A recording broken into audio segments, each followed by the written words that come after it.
Hello and welcome to Lard TV. It's a hot day here on Lard Island and sat here, too hot to paint, my paint's drying up, too hot to edit, I really can't focus, too hot to read a book even. So I thought, what can I do? Well, I can build a tank trap using bits of old crap found in the workshop on Lard Island. So what we're going to do is we're going to go outside and in the blazing sun, we're going to put together some models for chain of command, and hopefully you won't get to see me die of heat exhaustion live on YouTube.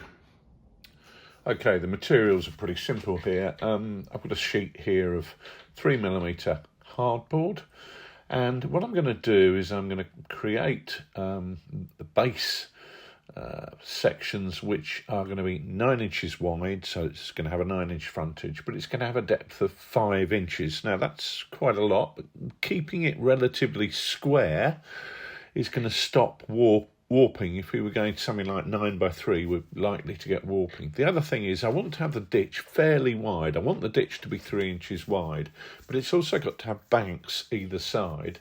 So it's important to make the whole unit wide enough to allow that to happen.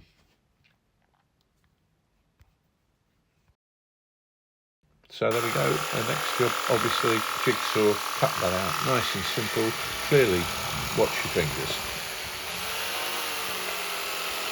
Right, there's our 3 bases, as we can see. Put them to one side. Now what I'm going to use is a section of 1/2 inch thick MDF. Okay, let's have a look at the plans here. We've got a section of wood here, 1 inch wide. We want to make the bank 1 inch wide, so obviously we mark that. Then we're going to cut that, fairly obviously. And then we want to chamfer the bank, so we have a slope up to it. So I'm going to use a jigsaw, 45-degree angle to do that. Then cut that out, obviously. I'm actually cutting the inch section after that's done, and then duplicate that for both sides and then put it on a base of MDF. And here, in an action sequence, you can see me doing that. Right, next thing to do, whittle off the regular edges just to make them a bit more rounded. That just keeps things looking a bit more natural. Clearly, take care here, we're going to be using a sharp knife to do this, and always cut away from you if you weren't in the Boy Scouts. Well, if you were in the Boy Scouts, you'd know that.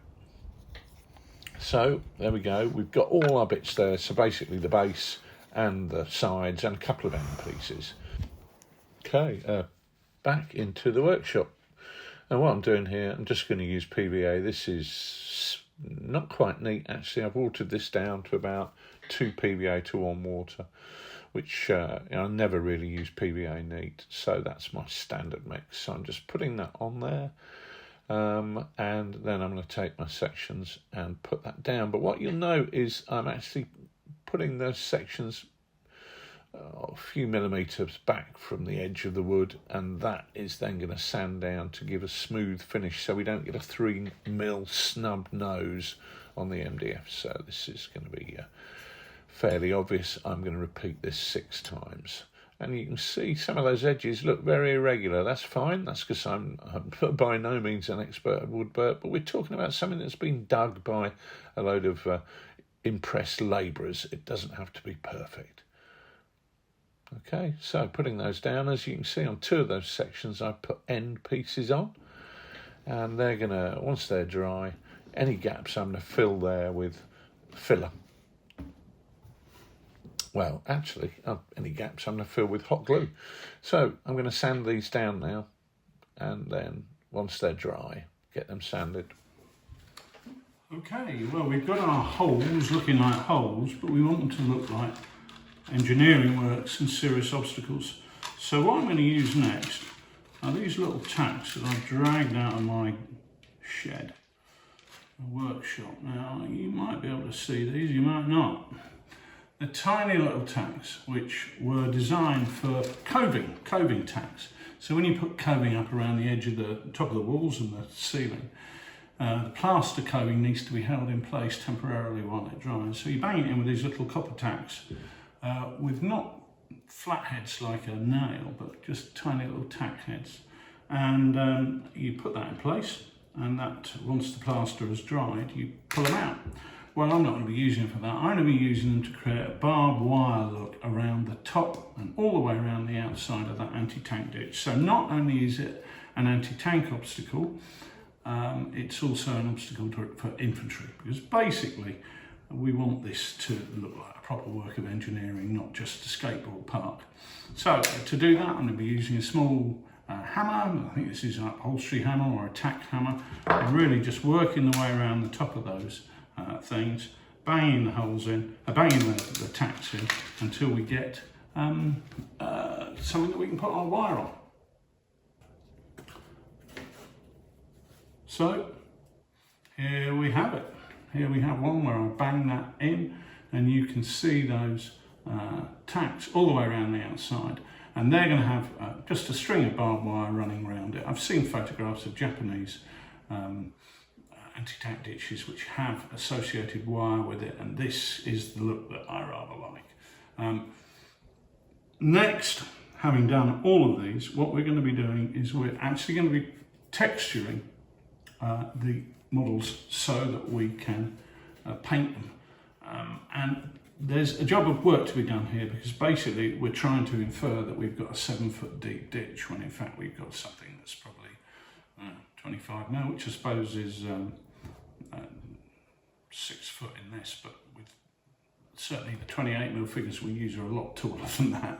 So we've got something that looks like it's a child's paddling pool depth, but we need to use colours and tone and texture to try and infer that there is a deeper ditch there. One of the great things is that a lot of the Japanese anti-tank ditches, of course this is low-lying land, are going to be flooded, so we can put some water in there as well, artificial water obviously, and that, with the use of colours and tones and textures, hopefully is going to give us the look that we are looking for. So let's have a look at the materials we're going to be using. Well, anybody who's ever seen me do anything will not be surprised to know we're using sharp sand, but not in its raw sense. So, right, the first thing we're going to do is we're going to put down our newspaper, and I haven't got one pot, I've actually got 3, because what we want to do is divide this up. So I'm going to chuck that in there and just give it a good shake about to remove the rough from the smooth, as they say. So you can see in here we've got a nice fine sand, put it all in there, and in here we've got a load of old grit, as somebody might well say. And what we're going to do is we're going to use our fine sand around the edge of this here, and we're going to leave this area completely clear of sand, because that's we're going to be putting a lot of shadow in there. So let's get our brush and our PVA, and we can get cracking.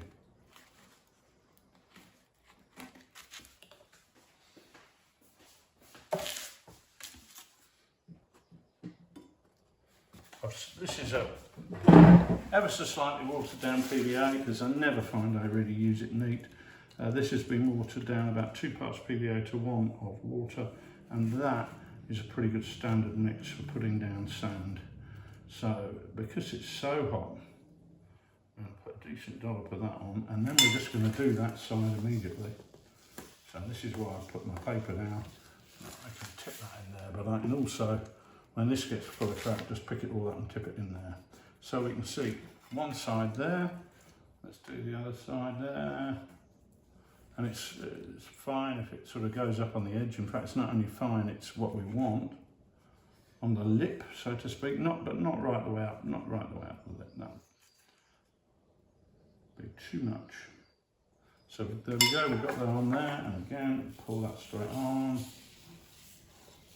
and put that back in the pot. And we're going to repeat that with the other 2. So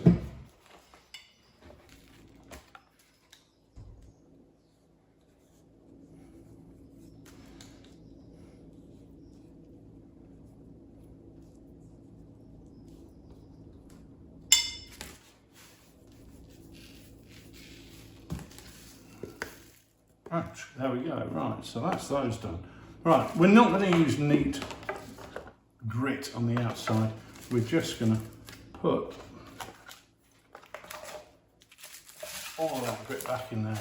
When you do that, make sure you give it a stir about, because otherwise it's going to be, you're going to get big sections of neat grit and big sections of other stuff. This is where we're really going to need this on here.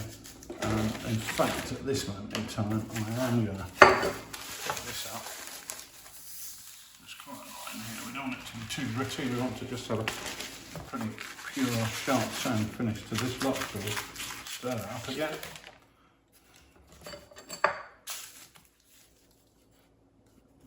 And away we go. What we'll do is we'll start there.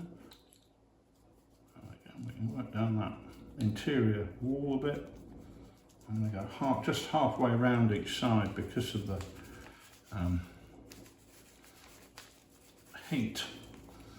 So we want to make sure we get a good coverage on this. So let's put that on there. And actually what I'm going to do is leave that with the grit on it while I crack on with the next bit.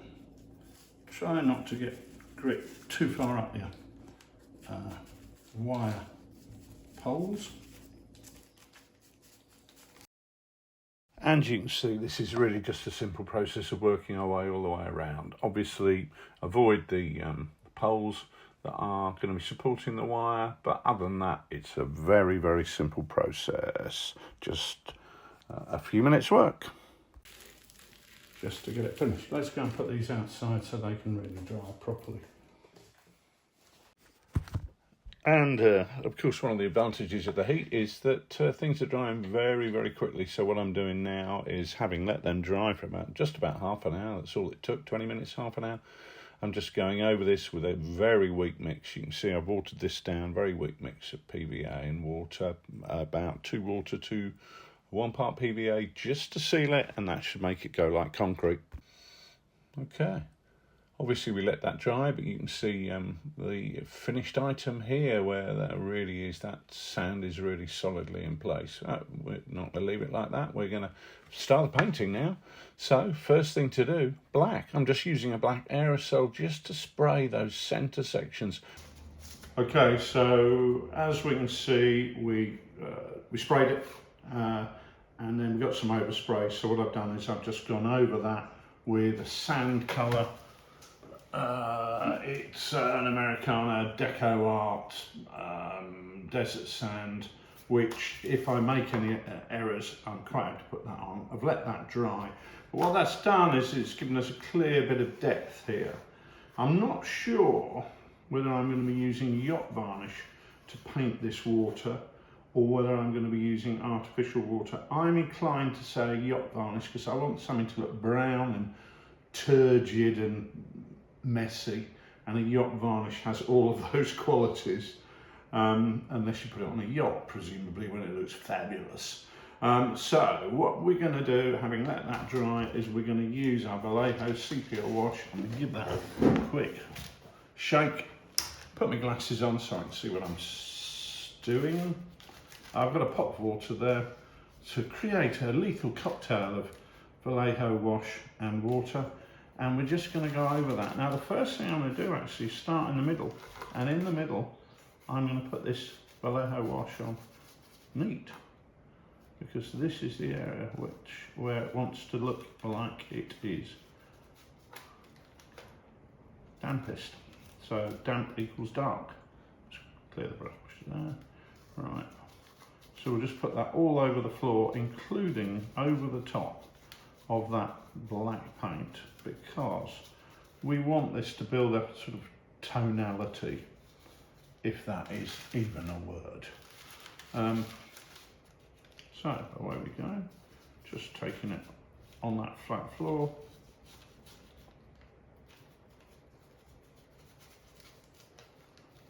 All over that central bit. And as a great man once said, splash it all over.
out to dry, and if we get a chance to come back to these this evening, we will, but failing that, it might be happening tomorrow morning.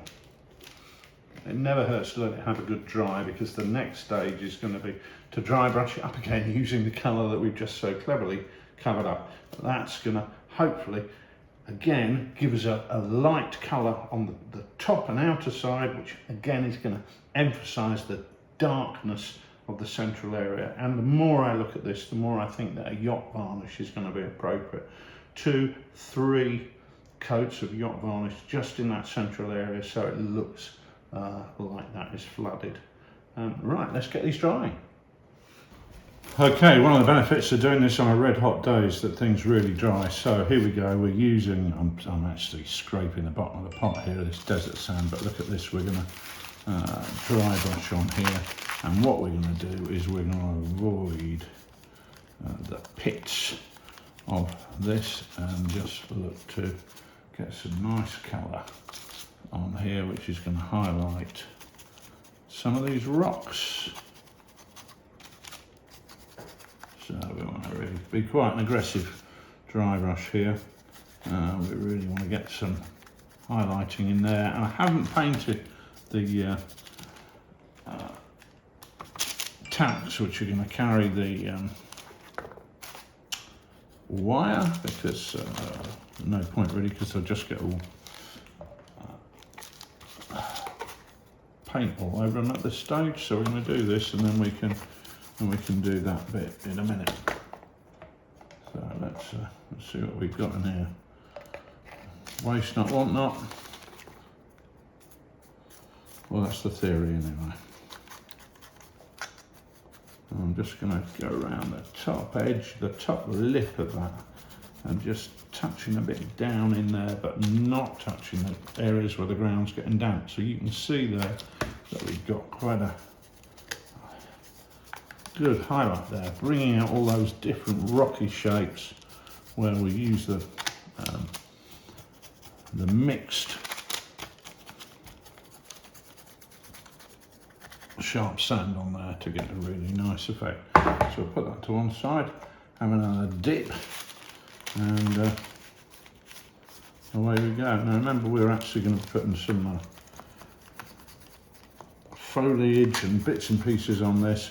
Not a huge amount, because this is something that we want to look like it's only recently dug. It's going to be a scar in the terrain, where this stuff at the side is obviously the spoil that's come out of the deeper trench. So we want to really have it looking like what it is, that scar on the landscape. Okay, well, what we're going to do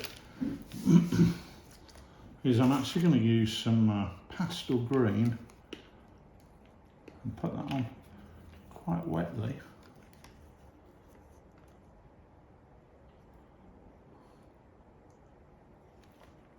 In the water, just to give it that murky look, and then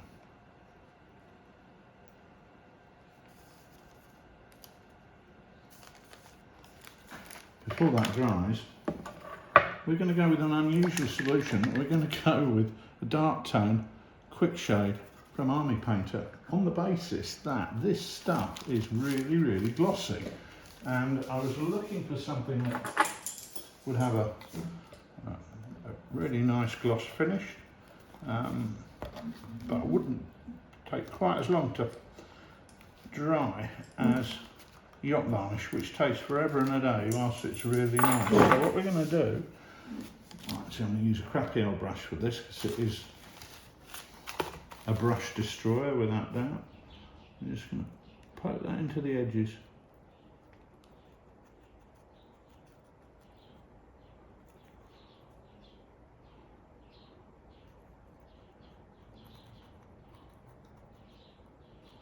And where that's mixing in with that green, that will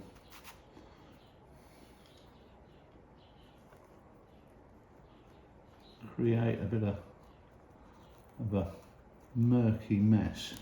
It's going to be a bit like oil and water. The two aren't going to want to coexist, but in doing so it's actually going to create some fairly nice visual effects.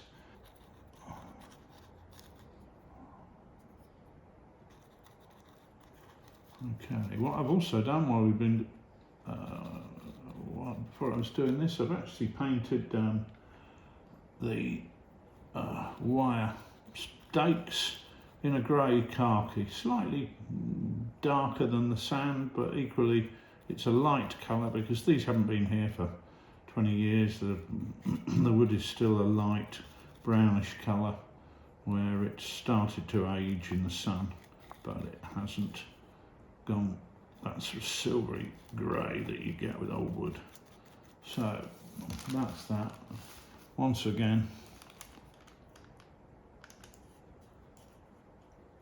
splash it on and just hopefully you can see it better on this one. Really, that really does look horrible.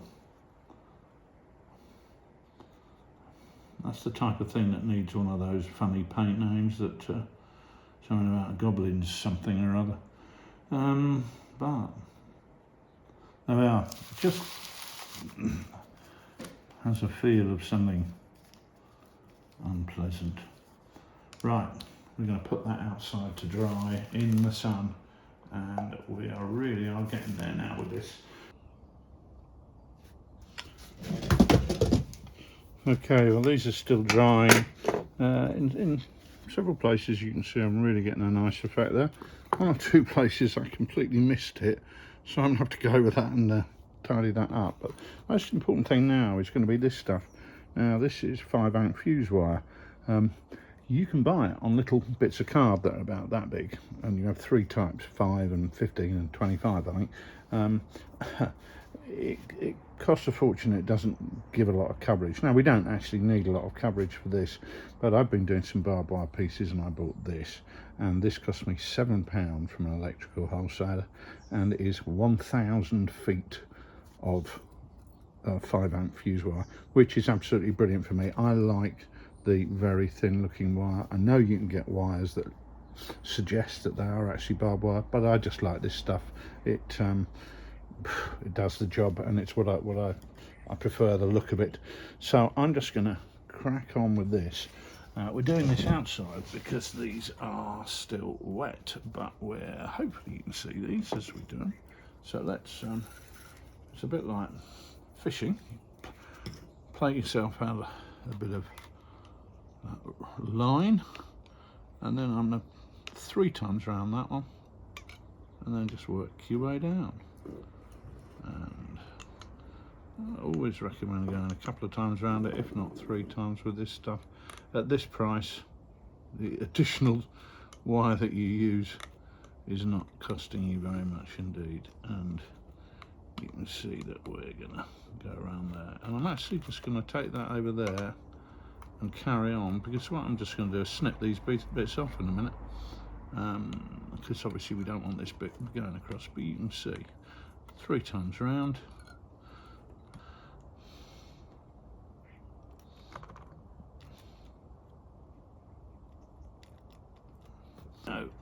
And of course it holds itself in place very nicely, but just to be certain, what we're going to do is we're just going to put a little dot of super glue in place on each of those areas where the wire is attaching itself to the pole.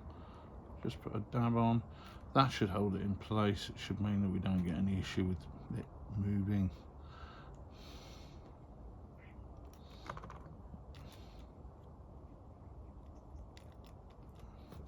And then just for now, what I'll do is I'll cut that there. But you can see what I'm going to do here is snip there, snip there. I should have left that until I'd done it, but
as if by magic we've leapt forward till the next morning.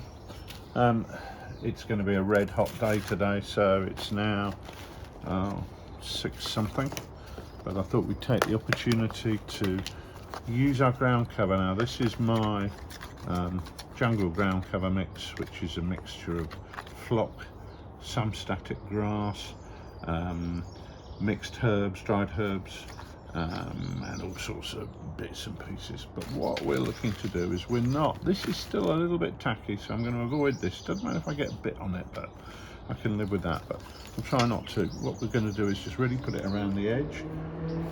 We're getting some morning traffic noises, but I hope that doesn't interfere too much. We're just going to put it around the edge so this blends in with the table, avoiding the rocks, going up the sides a bit.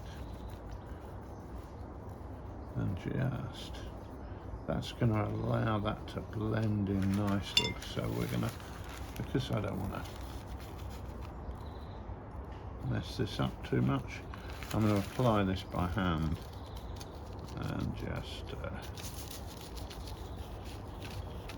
tamp it down a bit and do one slice at a time. So on to the next one. And just repeat that exactly the same process.